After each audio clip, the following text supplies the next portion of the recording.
आपने बहुत सारे चुनाव कवर देखे हैं और उन्हें बहुत नजदीकी से मध्य प्रदेश की सियासत को आप समझते भी हैं।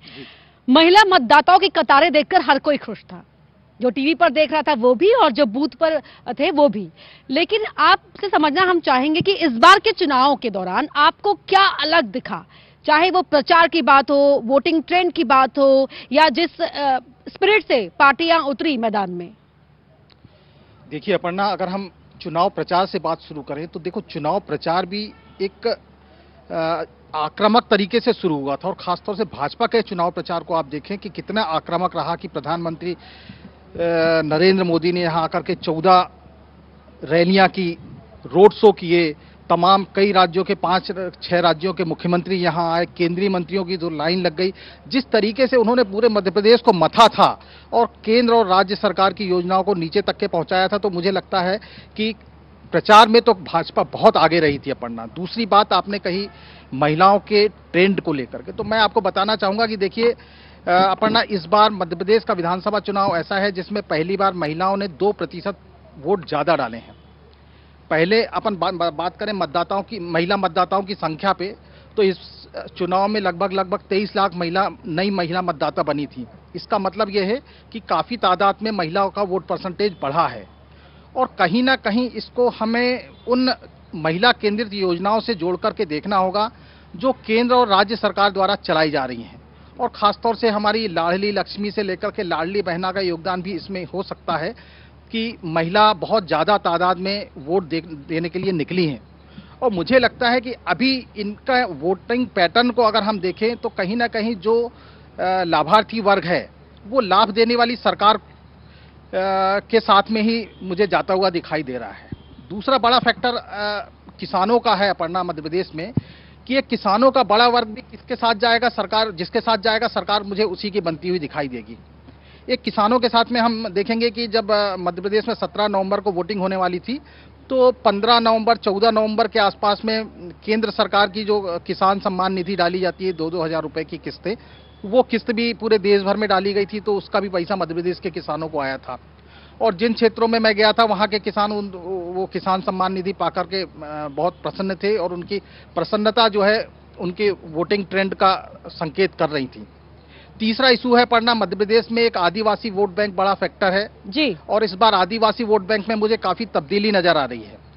सर, उस पर भी आपसे बिल्कुल विस्तार से हम बात करेंगे, क्योंकि आदिवासी सीट्स पर भी किस तरह से वोटिंग ट्रेंड रहा उस पर भी विस्तार से बात करना तो बनता ही यहाँ पर, क्योंकि बहुत ही इंटरेस्टिंग चुनाव ये रहा है मध्य प्रदेश का। और आप देखिए स्क्रीन पर टॉप बैंड भी देख रहे होंगे ना कि विंध्य में किसकी होगी जीत, महाकौशल में किसका दिखेगा कौशल। ये बहुत जानना जरूरी हो जाता है, क्योंकि 2018 में बीजेपी का वोटिंग परसेंटेज ज्यादा था लेकिन सीटें कम थी। 2023 में कौन से क्षेत्र से बीजेपी को मजबूती मिल सकती है, या कौन सा ऐसा गढ़ है जहां वो कमजोर हो सकती है, या फिर क्या ग्वालियर चंबल में सिंधिया के साथ के बिना कांग्रेस अपने हाथ को मजबूत कर पाएगी। इस पर भी हम विस्तार से बात करेंगे मध्य प्रदेश के उन 6 हिस्सों के बारे में जहां पर ये माना जाता है कि कहां कौन ज्यादा आगे निकल रहा है, कौन पीछे निकल रहा है। चाहे हम सागर की बात करें, बुंदेलखंड की बात करें, या फिर ग्वालियर चंबल की, विंध्य की, महाकौशल की, या मालवा निमाड़ की, जहां पर 66 सीटें, और कहा यह जाता है कि सबसे ज्यादा जो मालवा निमाड़ के लोगों का दिल जीत पाता है उसी की सरकार बनाता है। यहां समझना होगा मृगेंद्र जी, अगर हम विंध्य की बात करते हैं, अगर मैं गलत नहीं हूं तो बीजेपी का गढ़ रहा है विंध्य। विंध्य बीजेपी का गढ़ पिछले बार 2 चुनावों से विंध्य प्रदेश हमेशा समाजवादियों का गढ़ रहा, लेकिन धीरे धीरे भारतीय जनता पार्टी ने उस पर कब्जा, और पिछली बार तो इतिहास ही बन गया था। 30 में से 24 सीटें विंध्य प्रदेश में भारतीय जनता पार्टी को मिली थी। इसी कारण भारतीय जनता पार्टी इतने क्लोज मार्जिन तक जाकर पहुंची थी। अगर विंध्य प्रदेश में कहीं जो ट्रेंड वहाँ रहा है 50-50 या 40-60, तो शायद भारतीय जनता पार्टी 3 के आंकड़े को नहीं छू पाती। तो इसलिए विंध्य प्रदेश में, लेकिन विंध्य प्रदेश की जो सबसे ज़्यादा स्थिति है, विंध्य प्रदेश हमेशा चाहे कितनी भी योजनाएं कुछ हो, लेकिन वहाँ जातिवादी गणित सबसे ज़्यादा हावी रहता है। किसकी जात कितनी है, किधर वोट गए, इस पर सबसे ज़्यादा निर्भर कर। हम सुन रहे थे लाडली बहनों को लेकर या किसानों को लेकर, सब अलग अलग चीज़ें हैं, लेकिन विंध्य प्रदेश में जातिवाद इतना हावी है, अगर उस जाति का उनका कैंडिडेट खड़ा है, उम्मीदवार खड़ा है, क्योंकि यूपी से इसका बॉर्डर लगता है इसलिए जी असर है वहां की राजनीति का। हाँ, तो वहां का असर है। तो उसमें आप देखिएगा कि उस जात के, भले उसको लाडली बहाना का लाभ मिल रहा हो या किसान का लाभ मिल रहा हो, वो उसी के साथ जाएगा जो उसके जात का उम्मीदवार है, चाहे वो जिस पार्टी से हो। तो वहां के बारे में ये कहना कि किसान ऋण माफी या लाडली बहाना योजना का लाभ, तो उसका उतना वहां असर नहीं होगा जितना अन्य जगह हो सकता है। ऐसी कोई सीट आप देख रहे हैं जहां पर मुसीबत हो सकती है या ये जात फैक्टर कई टफ फाइट बना सकता है? नहीं, आप हर सीट पे उठा के देख लीजिए। आप रीवा जिले की चाहे रीवा सीट देख लीजिए, राजेंद्र शुक्ला, दोनों ब्राह्मण आमने सामने हैं। यहाँ अदर जात जो होंगी, विशेषकर ओबीसी, अल्पसंख्यक वर्ग या और समाज अधिक निर्णय करेंगे कहाँ किसका होता है। और आप एक त्योंथर सीट जो कि सबसे चर्चित सीट है, वहाँ जहाँ स्वर्गीय श्रीनिवास तिवारी विधानसभा अध्यक्ष के बेटे चुनाव लड़ रहे हैं, कांग्रेस छोड़ के भारतीय जनता पार्टी में 2 दिन पहले शामिल हुए और भारतीय जनता पार्टी ने टिकट दिया चुनाव। वहाँ से लगता है मुझे जितना जाति से समीकरण वहाँ हावी है, शायद ही कहीं आपको देखने को मिले। लेकिन होता क्या है, जब एक जाति कहीं एक होता है तो दूसरी जातियाँ वो भी एक हो जाती हैं। इस बार मध्य प्रदेश में ओबीसी जनगणना की बात करें, ओबीसी मतदाता काफी कुछ एक हुआ है और वो अलग अलग विधानसभा क्षेत्रों में अपने उम्मीदवार के हिसाब से गया है। तो ये ओबीसी के बारे में ये नहीं कह सकते कि जहां भी गया है एक तरफ गया है, वो उसने अपना उम्मीदवार देखा है कि हमारा कौन उम्मीदवार है उसकी तरफ गया है। इस कारण ये जो जाति समीकरण वहाँ कितने किस पर भारी हो पाते हैं, इसी पर वहाँ का चुनाव परिणाम निर्भर करेगा। जी जगदीप सर, जब सीधी से रीति पाठक को उतारा गया तो क्या हुआ वहां पर, वो हम सब ने देखा, और सांसदों की फौज बीजेपी ने उतार दी, तो उसको लेकर सबके अपने अपने आकलन थे। लेकिन आपको क्या लगता है कि ये स्ट्रैटेजी के तहत किया गया और ये स्ट्रैटेजी बेनिफिशियल रहेगी पार्टी के लिए, और या पुराने चेहरों को रिपीट करना ये पार्टी के लिए बेनिफिशियल रहेगा? देखिए, सबसे पहली बात, भारतीय जनता पार्टी के जो हाईकमान है उन्होंने ये मान लिया कि मध्य प्रदेश में भारतीय जनता पार्टी बहुत ज़्यादा कमज़ोर है, यहाँ की लीडरशिप पर उनको बिल्कुल भरोसा नहीं था। इसीलिए उन्होंने पूरे मध्य प्रदेश को अपने हाथों में ले लिया, पूरी चुनाव की रणनीति को अपने हाथों में ले लिया और उनको लगा कि हालात बहुत ज़्यादा खराब हैं। इसीलिए जो मजबूत उनके नेता थे, जो केंद्रीय मंत्री थे, जिनका मध्य प्रदेश में पूरा प्रभाव है, बल्कि देश में प्रभाव है, उनको मध्य प्रदेश में अलग अलग जगह से उतार दिया गया। उतारा भी कैसे? जैसे नरेंद्र सिंह तोमर, उन्हें कहाँ से उतारा गया कि जो ठाकुर बाहुल्य सीट है वहाँ से उनको उतारा गया ताकि वहाँ के जितने ठाकुर वोटर हैं उनको प्रभावित कर सकें। प्रहलाद पटेल जी को नरसिंहपुर से उतारा गया। क्यों उतारा गया? क्योंकि महाकौशल और बुंदेलखंड में लोधी मतदाता जो हैं वो निर्णायक भूमिका में रहते हैं। तो पार्टी को ये लगा होगा कि निश्चित तौर पर वहाँ पे महाकौशल और बुंदेलखंड में फायदा मिलेगा। आप देखिएगा कैलाश जी को वहाँ उतारा इंदौर में, ताकि एक व्यापारी वर्ग है उनका जुड़ा हुआ है, व्यस्त समाज से वो है, उनका अच्छा प्रभाव है, व्यापारियों में अच्छा प्रभाव है, तो उसका फायदा पार्टी को मिला। लेकिन हुआ क्या? हुआ ये कि ये नेता अपनी ही सीटों में फंस गए।